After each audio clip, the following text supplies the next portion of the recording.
Okay, guys, can you hear us? Yeah, Yes. You want to come on this side of the table? Huh? You want to come on this side or no? No, I'm good. Okay. Is everybody ready? Not yet. Give me 1 second. Can we get your name real quick? I always wanted Under to Sheriff Pat, P-A-T, Ivy, I-V-E-Y. Check 1 2 check 1 2 under Ivy, Sheriff Pat Ivy is giving us I-V-E-Y. a briefing You guys. on the shooting on Hey, Shims Road. Can somebody talk to me, please? Pat Ivy. Can somebody talk to me? Hello? Yes, I am. I've been up. All right, you're up. You got us? Is anybody live? Yes. Everybody is. Four is. Okay.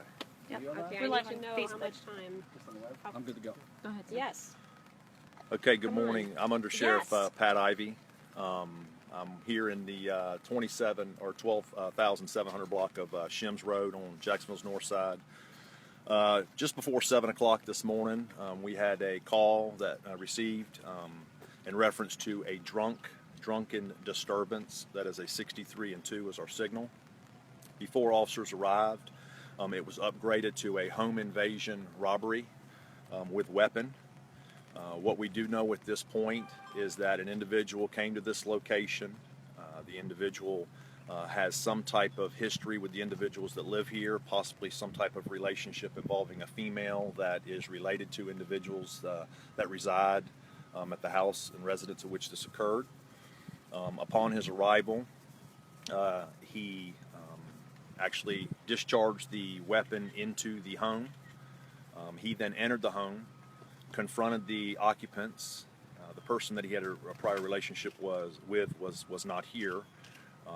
He made several threats to the individuals inside in reference to killing the occupants.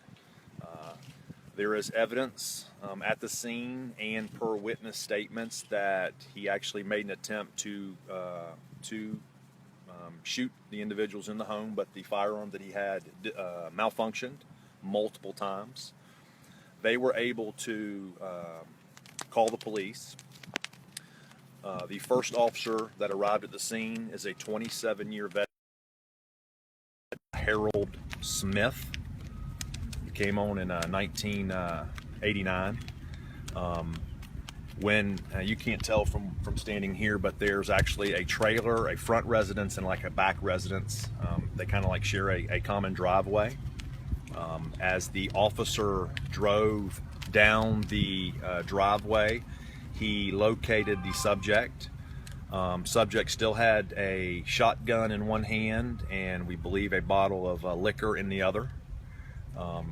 He put his police spotlight, the one that's mounted on the police car, on the subject. He exited his police car, made several attempts to get the individual to drop the weapon, stating drop the gun.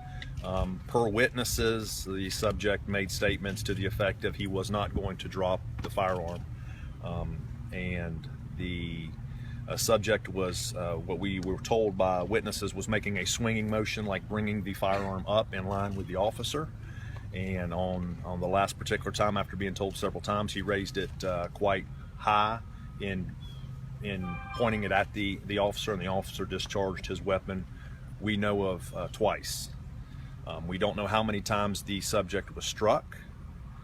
The subject is a white male, but we have not done next of kin notification, and he has not been positively identified at this time, so I can't give you his identity. So the subject was then pronounced deceased at the scene by rescue, and the officer's been placed on administrative leave. This is, in his long career, his first officer-involved shooting. So I will take a few questions. Can you tell us if there was a history of violence from the man who came looking for whoever it was in the home? We are getting some preliminary information together. We're just digging into that because, again, like I say, we have not positively identified him, but the individual who we think we have identified does have a history, a pretty extensive criminal history, if that is indeed the person that was shot. What kind of criminal history was it? Several different crimes. There was a laundry list that they were going over, and I didn't take the time to memorize that for you. So, Under Sheriff, this occurred outside in the dark, more or less under the glare of the spotlight from the police cruiser? Yeah, spotlight was apparently directly on. The witnesses even said that the subject was illuminated by the spotlight. Who was at home when he tried to go in? There was a couple individuals in the home, a man and a woman. Husband and wife? I don't know. I don't know if they're husband and wife. Can you confirm if there was a restraining order against him? I cannot confirm that because we haven't even positively identified him yet. After threatening the couple, he then left the home and then went in the back. So the back residence, we believe, is a relative of the front residence. So, and in that, I know of at least one female occupant was in that residence. So, who was also a witness. So you've got, like I said, you have two residences. You can't tell from your vantage point here, but the shooting occurred kind of in between them. And administrative leave, that's standard procedure. Absolutely, that is standard procedure. Can you give us an age of the suspect at least? I would say he's in his late 20s, early 30s.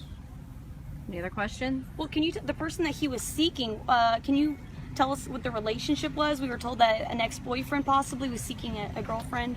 Until we positively identify him, I wouldn't want to comment on that any further. Any idea how much longer you'll be out here? They've got to process the scene. It may take some time. Like most of the day? At least several hours. Any other Okay. questions? Thank you. All right, thank you. Sir.